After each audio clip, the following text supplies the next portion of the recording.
Welcome to the first edition of Turn It Up. Our special guest, Ronaldo Mulitalo. Ronaldo, are you named after the Brazilian soccer player, the one with a gap in his tooth?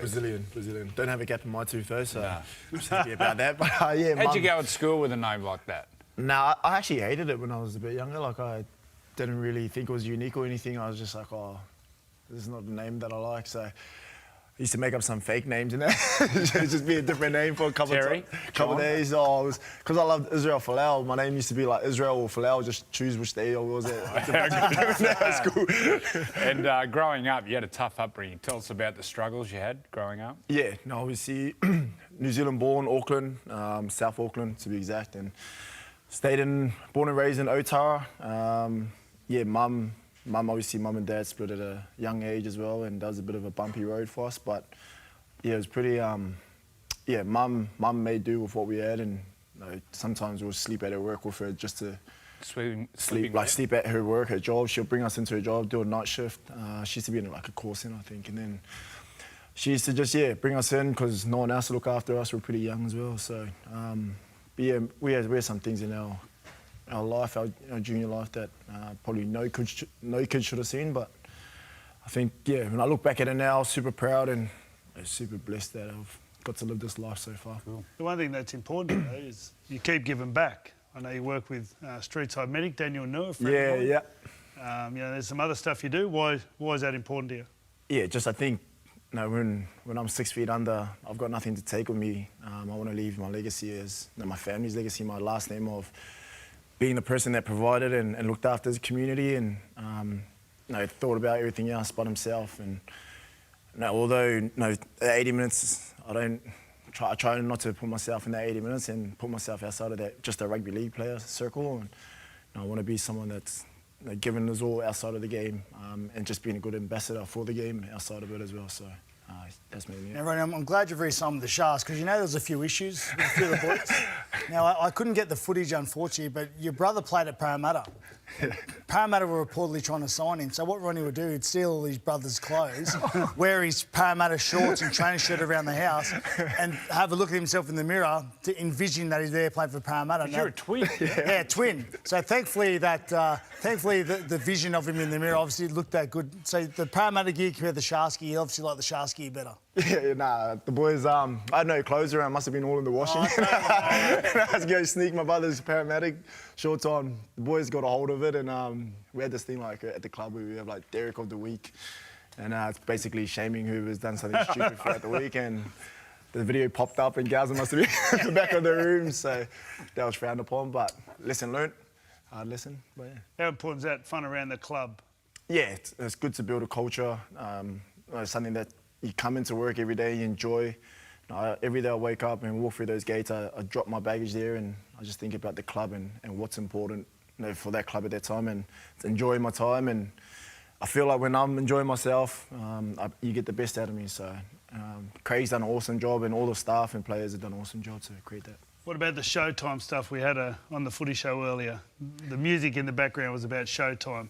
Where does that, how far do you push that?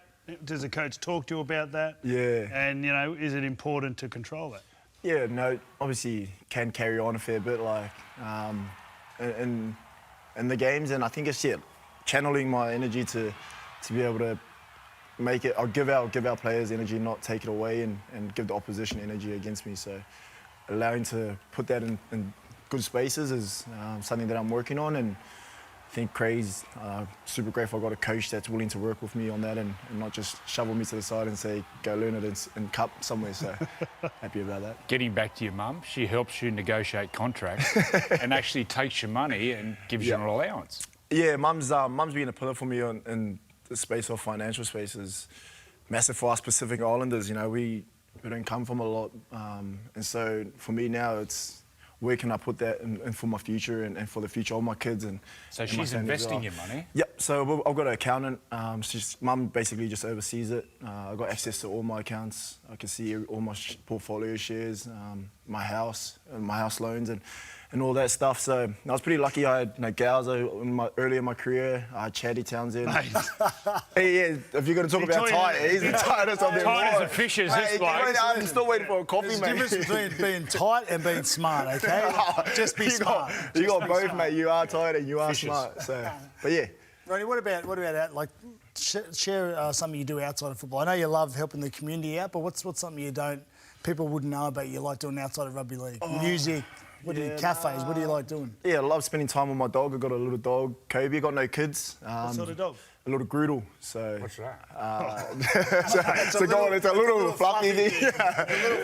It's all over his Instagram. That's where I was going with It's this. so funny, like you see this dark-skinned coloured boy walking with a little poodle. I'm like, just big. I thought you'd have a pit bull or something. All the boys. And he's coloured it. That's all. Oh, almost lost one. Gal's just got back. He's having flashbacks to Vegas. Yeah, Vegas.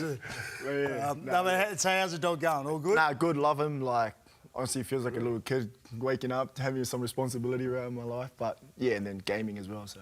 Mate, can I take you back a couple of years to Start of Origin? Yeah. I was the opposition coach at the time. Yeah, you got And- me beauty, eh? You got called to Start of Origin.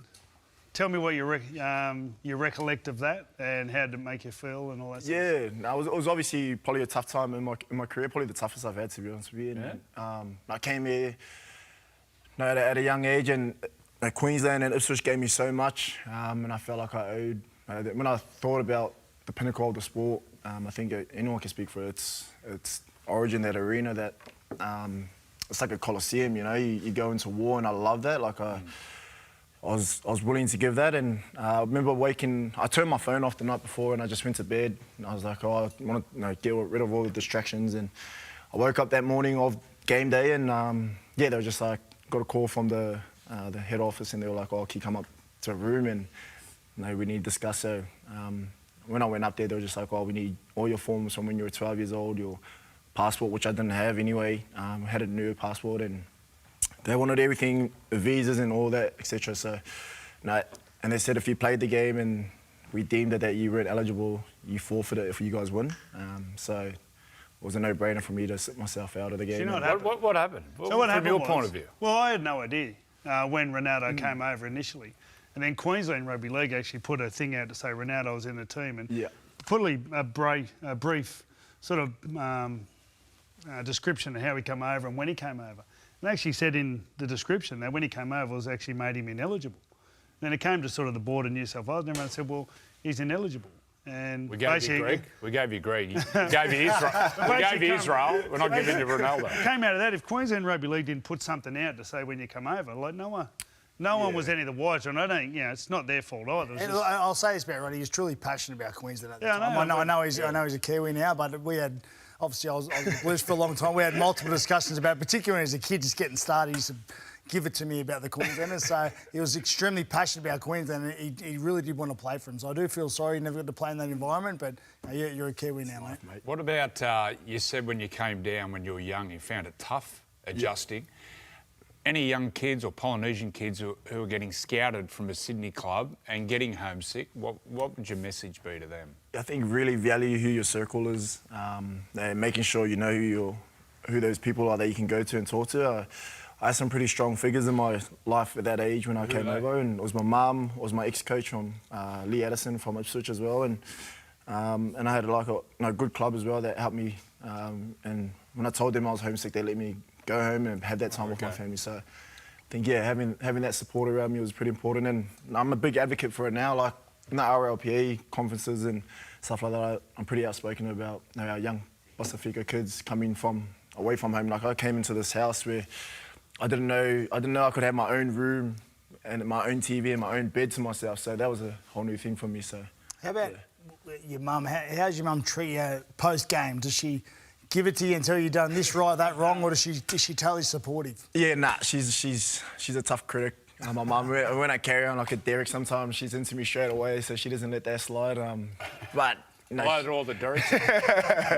But yeah, mum's pretty tough on my performance, and my brothers are pretty straightforward as well. They either went really well or you went really bad. There's no in between. What about playing for the Kiwis when you thumped the Aussies? How was that? I loved that, I loved it. Because I remember the week before we played them, and obviously got embarrassed in Melbourne, which was pretty disappointing. But we felt like we didn't play our game well, and I've got to give credit to Madge, who on the off field he brought us back together and made sure that the main focus was the footy that week. And we have so many generational talents in our team that I felt confident going into that next game. What's it mean when you put the Kiwi jersey on, you look in the mirror? What's that mean to you? Super proud. Obviously, watched Sean Johnson as a kid, knowing all these greats like Manu Vatuvai, who was there when he was a winger as well. So filled with pride, and even going back and playing in front of all my family and friends was a special moment for myself and family. So good. Did you play against Manu?